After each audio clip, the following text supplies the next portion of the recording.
Sunitha is an architect working in software product lines, and she's going to talk to us about the software architecture community of practice at Raytheon. So please welcome Sunitha.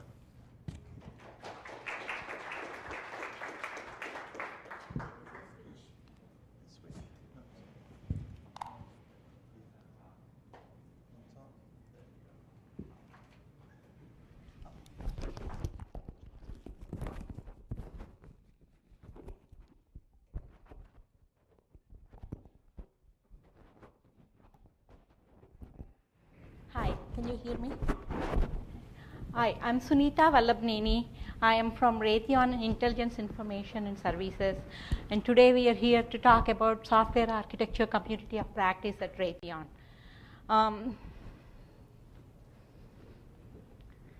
So the agenda for today is to cover the background of the software, architecture program. Basically, Raytheon has a certification program called RCAP, which is the Raytheon Certified Architect Program. And then we have the Software Architecture Program. And I would discuss about the software architect program structure and the capabilities of the graduates. And then we talk about collaboration enablers. And then we move on to the community of practice, objectives, its organization, and the lessons learned from the community of practice. So, and then in the end, we'll summarize everything. So, the Raytheon has started this Raytheon Certified Architecture Program in 2004, and it's basically a company-wide initiative. It spans all Raytheon businesses, including UK, USA, and Australia. And the participants are basically senior systems and enterprise architects who has like 25 to 30 years of experience doing basically full systems lifecycle development. They also have leadership and communication skills, and also who have leadership and support of multiple architecture engagements. They go through very rigorous process of 44 different courses.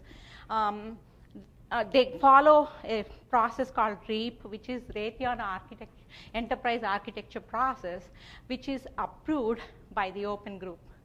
And so Raytheon is one of the 4 companies in the world that is approved, accredited by the Open Group. So all these architects have the external certification from the Open Group architectural framework, which is TOGAF, and also the ATAM, which is the Architecture Trade-off Analysis Method by the SEI. So that's what, it's a very high-level program for the enterprise and systems architects. So in 2011, what the ARB, which is the Architecture Review Board for the Raytheon, decided that, well, we need to do something for the software. And so they came up with a software architecture program, which is basically for like mid-level, 5 to 15 years experience so to create basically software architects. And we have 3 courses in common between the RCAP and the SWAP, which is DODAF, which is Department of Defense Architectural Framework, and we have SEI's Software Architecture Principles and Practices, and we also have the ATAM, which is the Architecture Trade-off Analysis Method by SEI again. So the goals of this program are to improve the quality to standardization of software architecture principles and practices, and also to enhance collaboration, to create a community of architects, basically for collaborating, networking, and reuse. Also to develop and enhance the skills of these software architects. So those are the goals of the software architecture program. So the program structure for the software architecture includes like the foundational courses, which are a software architecture kickoff, where the members of the Architecture Review Board and top senior architects of the firm come and talk to you about design patterns, 4+1 views, and how architecture is implemented at Raytheon. We also have the software architecture principles and practices by SEI, and documenting the software architectures by SEI also. The SEI follows ISO 42010 architecture template, and we use that in Raytheon to create the architecture design document. The core courses for this architecture, software architecture program are basically the Department of Defense Architectural Framework. We talk about DODAF, and we also talk a little bit about MODAF, which is the Ministry of Defense Architecture Framework from UK. And there is cybersecurity overview, and also the SEI evaluating software architectures, which includes the ATAM. And the one thing that I liked a lot is the Brenda Meyer software architecture workshop. Brenda Meyer is from HP. He's an architect at HP, and then he resigned at HP and started this training company, and he does a wonderful job about visualization process of software architecture. And then we have a capstone. The domain-specific courses include like cloud computing, real-time embedded systems, service-oriented architecture.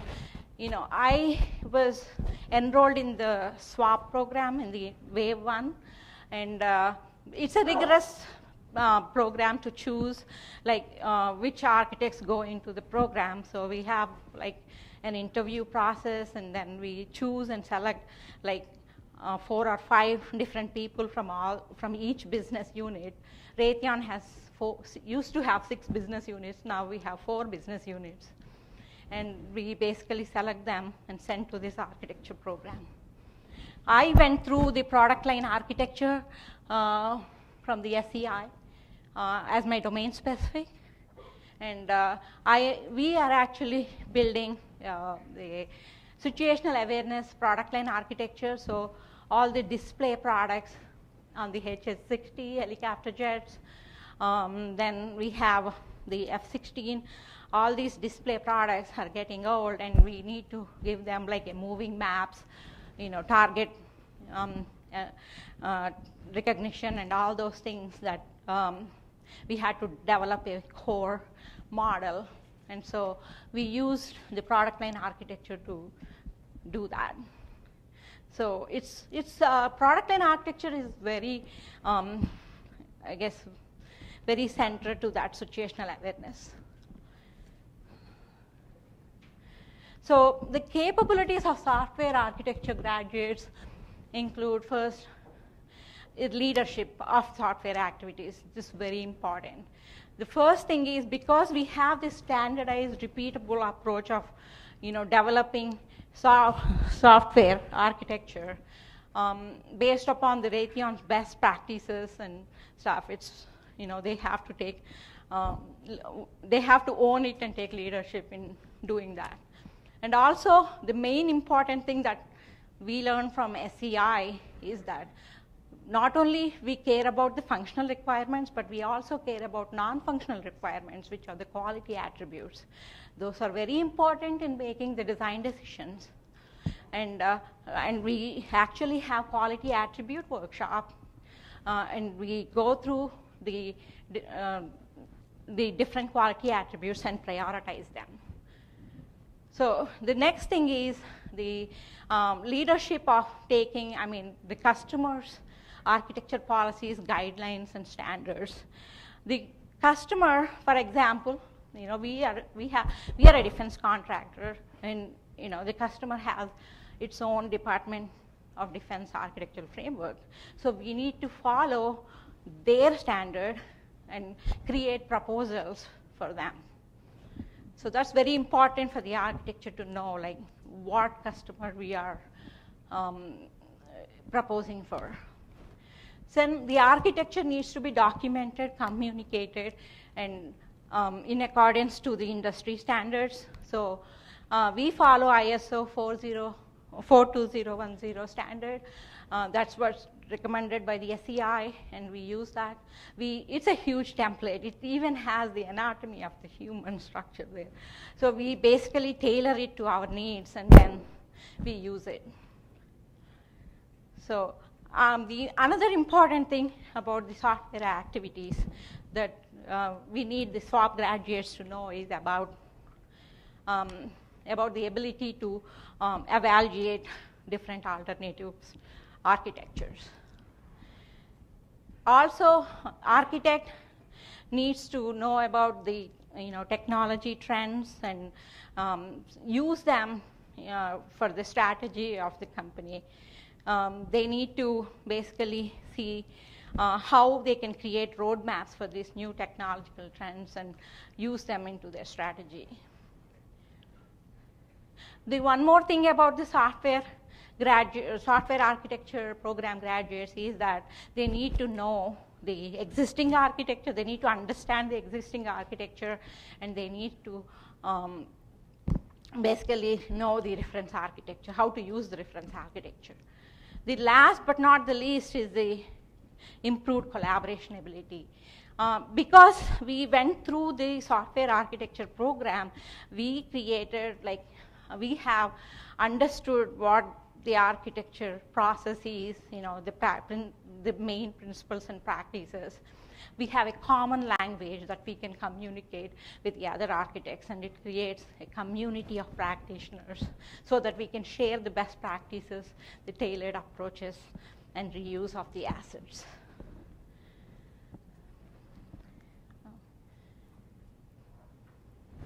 So the collaboration enablers, we have architecture training through RCAP and SWAP. We have the technology interest groups. Raytheon created these technology interest groups. So whoever has an interest in a particular field, they create a TIG, and then people join there. For example, there are like 13 different TIGs in Raytheon. We have cloud computing, cybersecurity TIG. So they have weekly seminars, webinars during lunchtime to discuss and share information with each other. We have also internal symposia that call for abstracts and paper presentations like every 2 years. So there is different tracks, and we share a lot of information among each other. So we also have the Raytheon collaboration tool. It's a wiki basically about what needs to be, about all the different architecture and other stuff. The Raytheon architecture website basically talks about the REAP process, the Raytheon enterprise architecture process, and it basically have all the information, bookshelf, architect's bookshelf, and everything regarding the architecture. We also have Lotus Notes mailing groups, and last but not the least, we have the community of practices. So most of the graduates, the first wave of software architect, the SWAP graduates went back to their business units and said, we need to have a community of practice for the architects. So me with my co-author, Doug Dusseau, he is an excellent author, and he basically created the SWAP program. He was the chair of the architecture review board at the time the SWAP was created, and he and I co-chaired this community of practice at Intelligence Information and Services. Keith Nolan, who is the other co-author of this presentation, he's also the SWAP Wave 1 graduate, and he went to RMS, which is the Raytheon Missile Systems, and in Tucson, and he created a community of practice there. So each business unit have their own community of practice. So the main objective of the community of practice is to share to improve communication, to form a sharing ideas between the architects, and also there are a lot of aspiring architects that did not go through the software architecture program. So it's good for them to have the exposure of the software architecture practices so that they will be inspired and they wanted to go and do this program. So basically the objectives also is to improve the knowledge of Raytheon software architecture principles and best practices. We also wanted to bridge the gap between the business and the software teams by identifying the quality attributes, which are the non-functional requirements. And basically, because we have a pool of architects that went through a standardized program, we could actually work together, brainstorm, and create a very good proposal for winning business. So we also the objective also is to help coordinate architecturally significant concerns across the functional organization. So we have the community of our practice works like this. We have a kickoff meeting. We invite the architects and the aspiring architects, and we have monthly meetings. We have co-chairs so that if one is away doing a project work, then the other can take a lead. We have monthly meetings. We have pre-selected topics, and we usually have 10 to 20 attendees. And we communicate through Lotus Notes mailing groups, and we use same time for remote attendance. The past topics that involved mainly is the leadership of software skills and architects. The Brandemeyer architecting process also had like a half day of leadership and software skills that, because software architects needs to get the buy-in from the customer. It's very important to exhibit the leadership roles to get that buy-in. We also discussed in the past about product line architecture, design patterns. So whatever whatever the community decides, we followed that. So the lessons learned is basically because this community of practice is self-organized and not directed by the management, it's very effective. And we basically have the community select the topics, and co-chairs need to filter those topics because some of the topics, have high attendance. Also, having the co-chairs is very important. And sometimes we need to ask the management to provide lunch so we can have more attendance. So in summary, basically software architecture program, it focuses on improving the quality through standardizing the architecture processes and practices, and it enhances the skills and capabilities of the architects, and the community of practice basically provides an effective collaboration environment in providing all the latest news, the roadmaps, and architecting process. A community of practice provides an opportunity to interact with their peers and exchange the ideas in an informal way. So that's the summary. Any questions?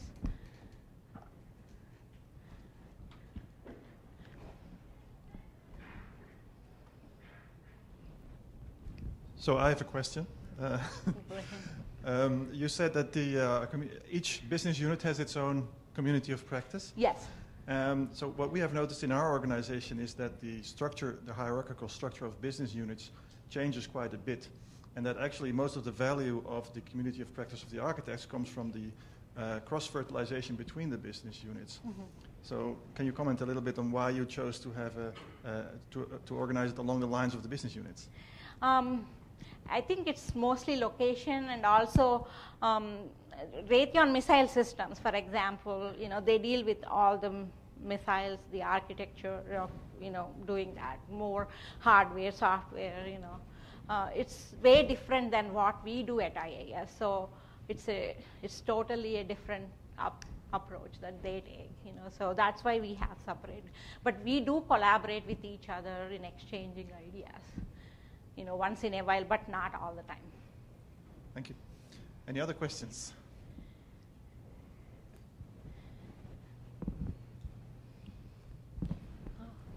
I'm wondering how much, what the feedback is with the people that take those courses, whether they feel they can really apply it, because we see with many courses that people then kind of feel they cannot apply what they are learning. most of the people are experienced architects that went into the first wave of the program. So, but then it gives them, they might probably know the different ways of architecting, but then, when you standardize the process, I think they kind of makes, oh, yeah, it makes sense. This is, this is way better. Step 1, 2, 3. It gives them a means of, going step by step and doing the architecture process. Is your question answered? Yeah. Okay. Any other questions? Yeah, first of all, I appreciated the talk, and it was interesting to see the number of different aspects that are handled there for the collaboration side. Mm-hmm. And I guess the question I have for you is, one of the things that I've seen, and I know there are a number of organizations that have tried to get similar programs going. You mentioned you're targeting people that are in sort of the 5 to 15 years of experience level, mm-hmm. which I think is there. And part of why I've seen some organizations do that is, it's like people have done detailed technical work, and the issue is, both from the firm side, can they in fact make the next level of contribution to the firm? And secondarily, there's also a point where the people are going to say, well, look, I want to grow technically. I'm not sure I can grow technically in this organization. Is the only way to do that, I have to leave and go somewhere else.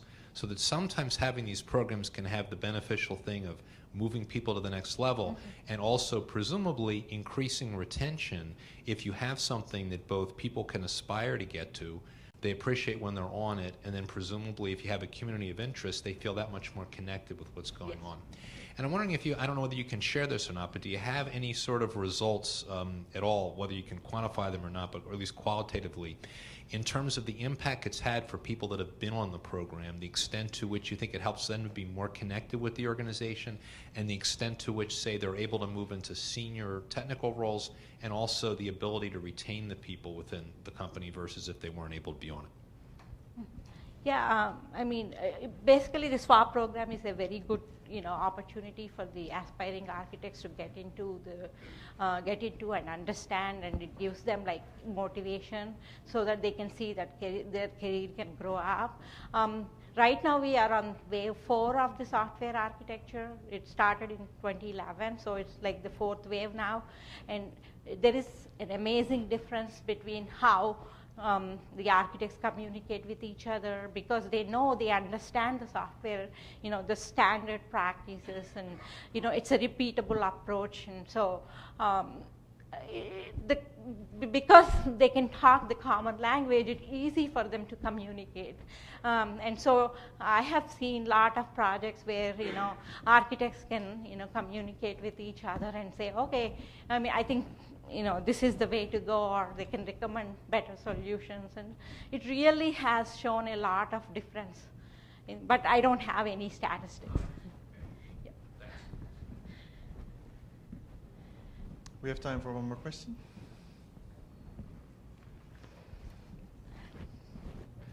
And we have one more question.